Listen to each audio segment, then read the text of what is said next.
Kia ora, my name's Shelby, and today we're doing a quick story on the US Embassy Siege.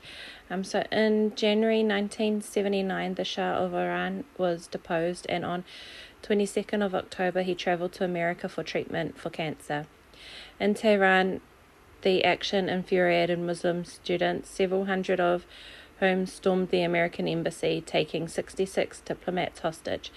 6 diplomats avoided capture and took refuge in nearby Canadian and Swiss embassies for 3 months, calling themselves the Muslim student followers of the Imam's line.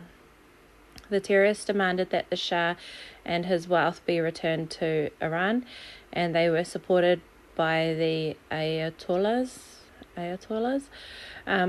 and much of the general public in Iran. Ayatollah Khomeini said, quote, "This action has many benefits.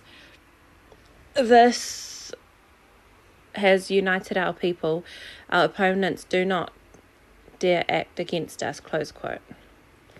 On 14th of November 1979, President Jimmy Carter froze $8 billion of Iranian assets in America. 13 black and female embassy staff were released. Another hostage, Vice Consul Richard Queen, 28, was released on 11th of July 1980 after he was diagnosed with multiple sclerosis. It was to be the start of 444 days of captivity for the 52 remaining hostages.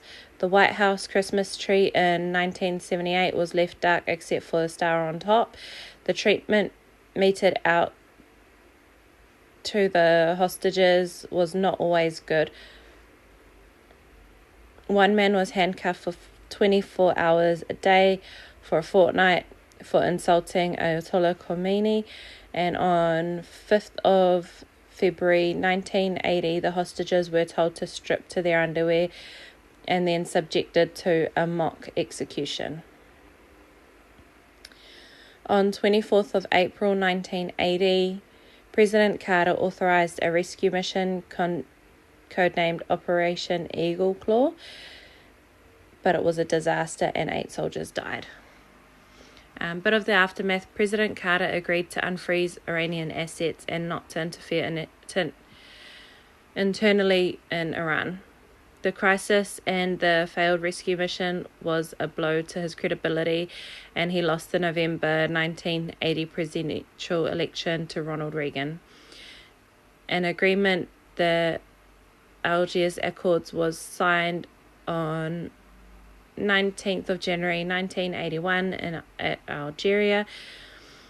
The hostages were freed shortly after President Reagan's inauguration on 20th of January 1981 and flown to Algeria and then to Rhein-Main Air Base in West Germany, where President Carter met them.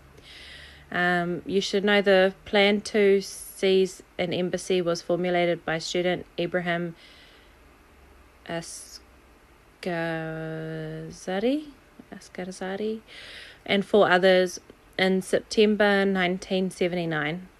2 of those present wanted to seize the Soviet embassy but were overruled by other 3. The original plan was, quote, to detain the diplomats for a few days, maybe 1 week, but no more, close quote. This actually reminds me of this movie Argo with Ben Affleck in it. Check that out because that was pretty mean. But imagine that.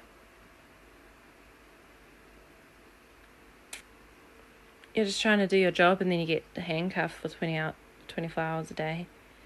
And then the mock execution would have been terrifying. But why were they so angry at America?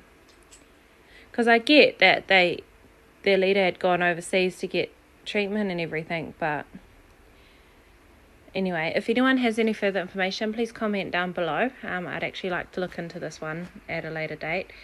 And apologies for the mispronunciation. I know I butchered it. Hope you have a good have a good day and enjoy the story. Stay safe. Please subscribe.